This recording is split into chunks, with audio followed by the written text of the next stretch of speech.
5 minutos. Y me pregunta, ¿y eso es todo? Tuviste una hora conversando con él. Pero yo considero, gracias. Pero yo considero que le compartí todo el contenido de la conversación o de la reunión. Varones, ¿hacen lo mismo ustedes con sus esposas? ¿O es solo un mal mío?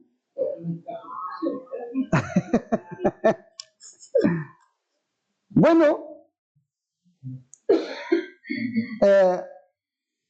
esa brevedad de la que yo les comparto, la vemos aquí en el Evangelio de Marcos. Es el más breve de los 4 evangelios. Tiene solo 16 capítulos, pero además los relatos los hace sin mucho detalle. Y en nuestro pasaje de hoy lo hace así. Por lo tanto, el Evangelio de Mateo, por ejemplo, el texto de hoy día, lo toca todo en un capítulo completo. Pero aquí es más breve. Y es un pasaje que toca todo brevemente. Así que lo que encontramos aquí en estos versos 30 al 50 son como 7 temas que Marco toca, distintos, pero relacionados unos con otros, aun cuando pareciera que cada uno de los puntos que aborda no están conectados. Así que si ustedes me siguen con sus Biblias, podemos ir juntos por el texto que hoy ha sido leído. O lo pueden poner en la pantalla y vamos avanzando así. Oremos. Padre, gracias te damos por este día. Te alabamos y te bendecimos, porque tú, amado Dios, estás con nosotros y quieres hablarnos a nuestras vidas. Y por eso, Señor, guíanos, te lo ruego. Tu Espíritu Santo se mueve en nuestro medio y que podamos ser desafiados y podamos ser instruidos en tu palabra. Te lo pedimos por Cristo tu Hijo, nuestro Señor. Amén.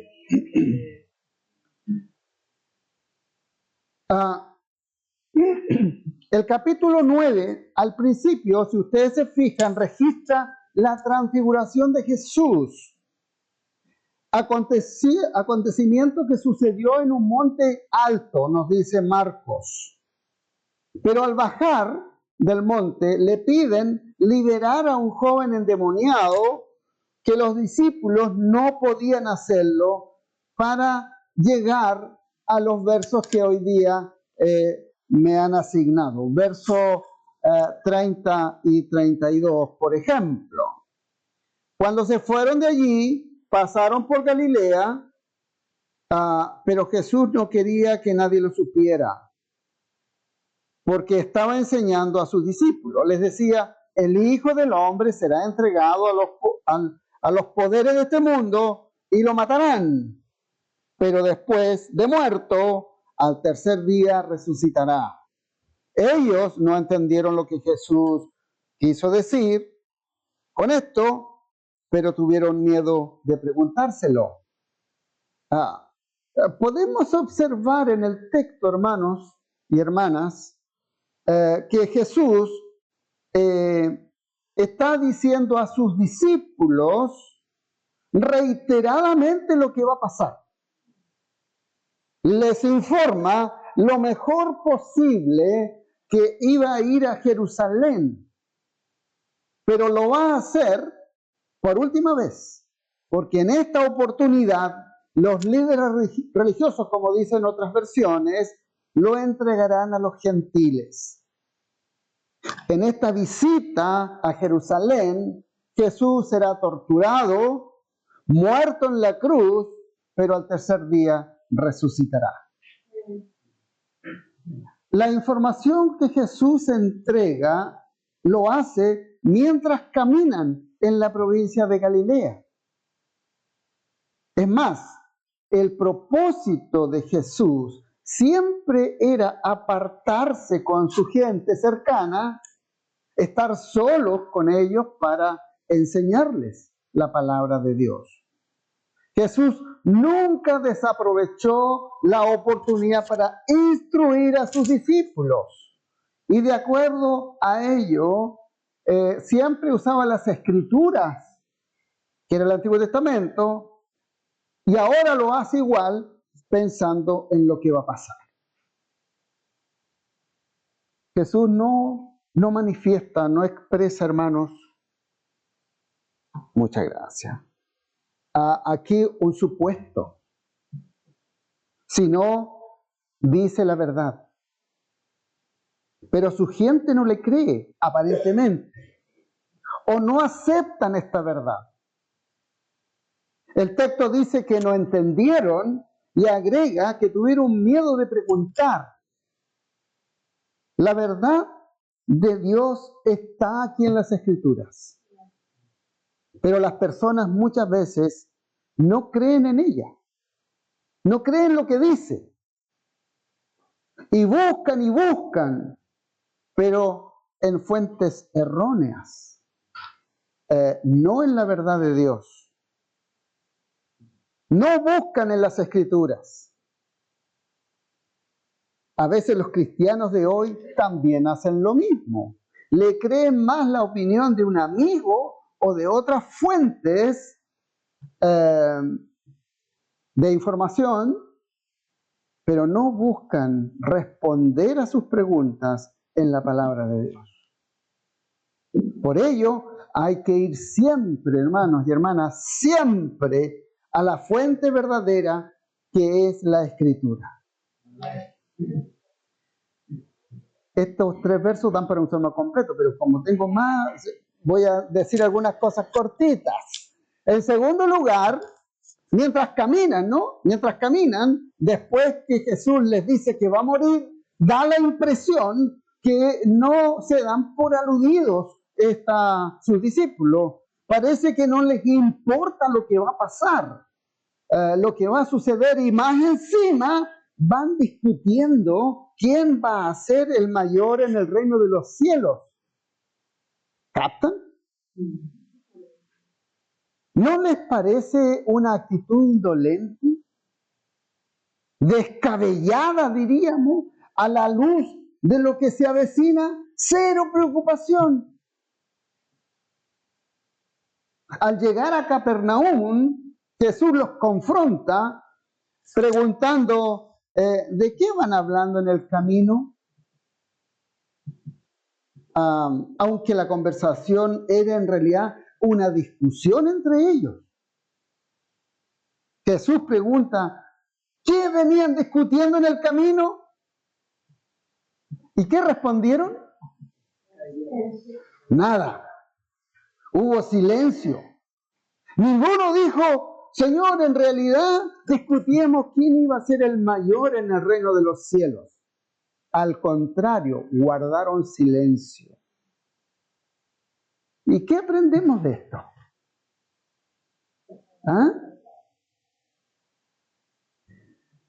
Muchas veces, hermanos y hermanas, otra vez, otro sermón aquí, pero solamente un punto. ¿Qué aprendemos de esto? Porque muchas veces pensamos, queridos hermanos y hermanas, que Jesús no está cerca, o más bien olvidamos que está cerca. No estamos conscientes de su presencia. Y esto lo demuestra cuando decimos o hacemos cosas que de todas formas no diríamos ni haríamos si estamos conscientes que Jesús está ahí a nuestro lado. Es que cuando ustedes están conversando algo entre amigos y llega el pastor y dice, ¡shh! Ven el pastor. ¿O no? Los discípulos no pensaron que Jesús los escuchaba y discutían sin reparo, sin reparos. ¿Y no cree que somos algo parecido, hermanos y hermanas? En la forma como vivimos, en la forma como discutimos. Pocas veces hablamos pensando que Jesús está cerca y nos escucha. Sobre todo cuando peleas con la señora, ¿o no? O con el marido. Ellos discutían quién ocuparía el lugar de mayor honor. Y nadie hacía mención de lo que Jesús dijo en relación a lo que pasaría en Jerusalén. Lo que ocupaba su discusión era quién se sentaría cerca de Jesús. Y eso llama la atención, que cuando Jesús pregunta, ellos guardan silencio. No olvidemos nunca, hermanos y hermanas, que en tus conversaciones Jesús está presente. Sobre todo si estás pelando a tu hermano. ¿O no? No hacemos eso nosotros. Y no solo está presente, sino que escucha lo que hablas. Así que hay que tener cuidado con lo que sale de tu boca cuando discutes o cuando hablas con otro. Tercero, ¿qué hace Jesús? Verso 35. Jesús se sentó, llamó a los 12 y les dijo: si alguno quiere ser el primero, deberá ser el último de todos y el servidor de todos. Y sigue, ¿no es cierto? Pero el texto dice que Jesús se sentó. O sea, Jesús toma la actitud de un maestro, del rabino. Se sienta para enseñar y les habla. Esto era lo normal cuando se leía las Escrituras. ¿Se acuerdan? La historia de Jesús que leyó el libro de Isaías y luego se sentó. ¿Por qué? Porque lo hace para enseñar. Y acto seguido, Jesús les empieza a explicar ciertas cosas importantes.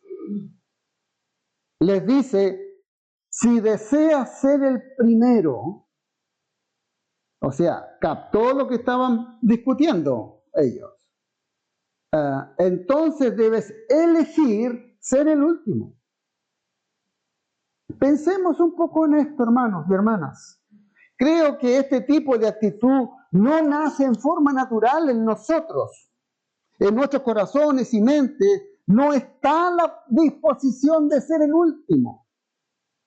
No caminamos por la vida pensando, oh, qué genial es ser el último.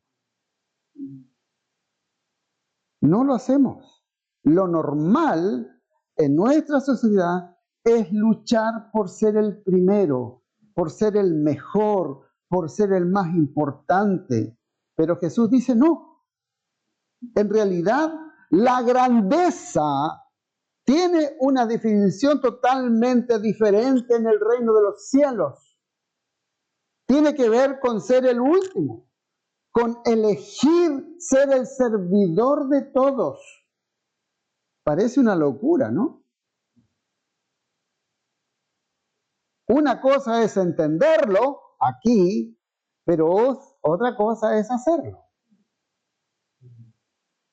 Porque en el mundo en la sociedad que vivimos hoy en día, ¿quién voluntariamente desea ser el último? ¿Quién? Cuando todos solo desean avanzar, desean escalar, desean reconocimiento. Y esto que dice Jesús entonces aquí, ¿qué significa para ti? Para nosotros. Porque lo que Jesús dice es totalmente contrario a cómo nosotros fuimos criados.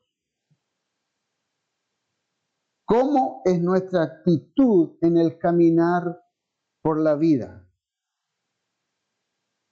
¿De qué manera recibimos y asimilamos la enseñanza de Jesús en la práctica? ¿Cómo tú, que eres miembro del concilio o tienes algún liderazgo en la iglesia, muestra que tu liderazgo es un servicio a los demás? Por lo tanto, tenemos que pensar en ello y actuar de acuerdo a ello. Amén. En cuarto lugar, verso 36. Luego puso a un niño en medio de ellos y tomándolo en sus brazos les dijo. Y sabemos lo que dijo. Así que Jesús, para reforzar lo que está diciendo, su punto, su enseñanza, toma un niño y lo coloca en medio de ellos, más bien lo toma en brazos, ¿se dan cuenta? Y dice, todo el que recibe de mi parte a un niño pequeño como este, a mí me recibe. Pero no solo me recibe a mí, sino que recibe al que me envió. Mateo 18, que es un pasaje que habla del mismo texto, los primeros versos, recalca que cualquiera que se humilla como este niño, ese es el mayor en el reino de los cielos. Pero el relato comienza a decir, primero que todo, deben ser como un niño pequeño para entrar en el reino de los cielos.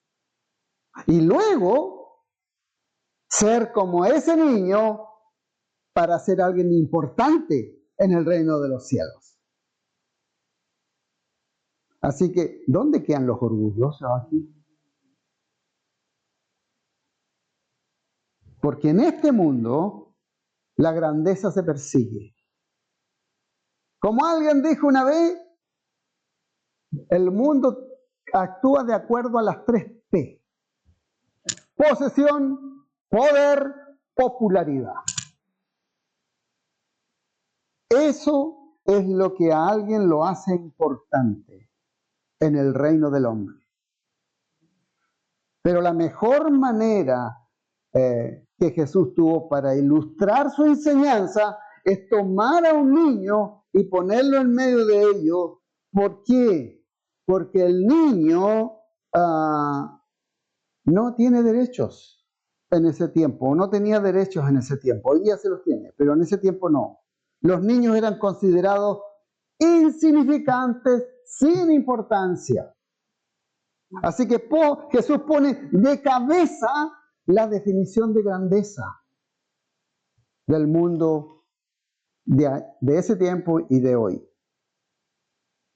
Los grandes en el reino de Dios son los que renuncian, los que se despojan a sí mismos y no los que acumulan. Por ello toma a este niño que es insignificante ya que no tiene nada y sin derecho y le dicen sean como él. Conviértete en nada ante los ojos del mundo. Como Pablo lo hizo. ¿Recuerdan ese texto en Filipenses 3, 7, donde todo aquello que lo hacía importante a Pablo, ahora lo tiene sin valor? El texto dice exactamente, gracias a lo que Cristo hizo por mí, ahora pienso que no vale la pena lo que antes consideré de valor. Pablo nos está diciendo aquí, perdí todo lo que una vez tuve. Lo que está diciendo, renuncié voluntariamente a todo lo que me hacía importante. Todo ello es basura, dijo Pablo, por amor a Cristo. Entonces, ¿por qué luchas? ¿Por qué peleas? ¿Por qué te afanas en la vida? Así que pensar, hermanos y hermanas, que desde el día que nacimos queremos ser importantes, yo no niego, y quizás ustedes tampoco, que me gusta que las personas me aprecien, e incluso que me honren, me hace sentir bien, alimenta mi ego, de hacernos un nombre para que las personas nos vean como importantes. Ay, que ahora soy el obispo. Venimos a Cristo y Él nos dice que mi reino, en mi reino, todas esas cosas no son importantes. Por eso en el verso 37 dice, el que recibe en mi nombre a un niño como este, me recibe a mí. Y el que me recibe a mí, no me recibe a mí, sino que al que me envió. En otras palabras, si reciben a uno de los míos, dice Jesús, que es insignificante a los ojos del mundo, me están recibiendo a mí. No solo me reciben a mí, están recibiendo a mi Padre que me envió. En el reino de Dios, uno que es de menor importancia puede representar entonces al Dios del universo. ¿Te das cuenta, mi querido hermano y hermana, que si te consideras poca cosa en el reino como hijo de Dios, como hija de Dios, eres representante de el Dios del universo en este mundo? No eres cualquier cosa. Créelo. Quinto punto. ¿Cuánto dijeron? 7. En el camino donde iban, la conversación continúa. Y ahora es Juan el que habla. Verso 38. Juan le dijo, maestro, hemos visto a uno que expulsaba demonios en tu nombre, pero se lo prohibimos porque no es de los nuestros. ¿Cuál es el problema aquí? ¿Qué es lo que está diciendo Juan? Recuerden, no se olviden, que antes ellos discutían quién iba a ser el más importante. No olvidemos también que cuando Jesús subió el monte de la transfiguración, solo fue con Pedro, con Santiago y Juan. Los tres fueron a un lugar donde los otros 9 no fueron. Podríamos decir que Juan era del grupo selecto de Jesús, porque por lo tanto él se podía sentir privilegiado y con ciertos derechos exclusivos. Así que le informa a Jesús que había uno que no era del grupo. Y como no era del grupo íntimo, estaba haciendo algo que no le correspondía. ¿No hemos actuado así alguna vez?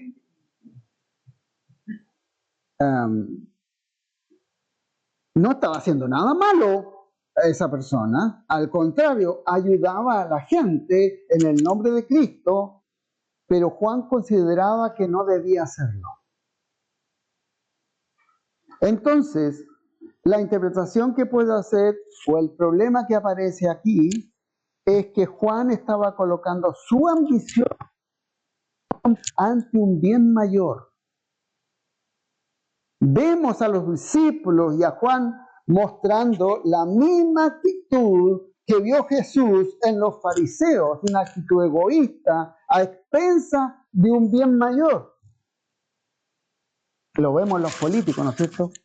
Que no votan una ley que es buena porque no está alineada con el partido, ¿o no?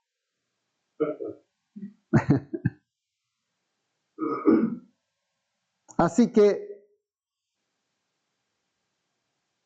había un problema aquí. Cosa que ellos sabían que no debían hacer, porque recuerden que Juan el Bautista, que arrastraba multitudes, dijo que era necesario que él mengüe, se achique, para que Jesús crezca. En Juan 3, en capítulo 3 de Juan, en el verso 26 en adelante. Y más cuando Juan les dice a la gente ahí, nadie puede recibir nada si no les es dado del cielo. Así que hermanos y hermanas, nuestras vidas son para glorificar a Cristo y dirigir a todas las personas que están cerca nuestro hacia Cristo. Porque todo se trata de Cristo. Hay que tener la actitud correcta de lo que nos hemos rendido a Cristo nuestro Señor. ¿Amén? En sexto lugar, o sexto punto, el ejemplo, un ejemplo más aquí. Verso 42. A cualquiera que haga tropezar a uno de estos pequeñitos que cree en mí, más le valdría que le colgaran al cuello una piedra de molino y que lo arrojaran al mar. No olvidemos que pequeñito significa aquel sin importancia según la sociedad, aquel sin derechos. Y para que no enfrente el castigo divino por hacer tropezar a un creyente pequeñito, sería mejor atarse una piedra de molino y tirarlo al mar. ¿Se imaginan el cuadro? Dios toma muy en serio, hermanos y hermanas, las faltas de hacer pecar a uno que es considerado sin importancia. Dios considera muy en serio aquel que tiene fe en Cristo, pero es pequeño y uno lo ignora, lo hace tropezar. Por lo tanto, la enseñanza de Jesús que está haciendo aquí es que hay que considerar en amor a todos, animar y cuidar a la familia de Dios. Hay que actuar en la vida según las normas de Dios y no según las normas que este mundo tiene. Séptimo, último punto. Hay uno más en realidad. La última sección está en el verso 43, acá. Si tu mano te lleva a pecar, córtatela.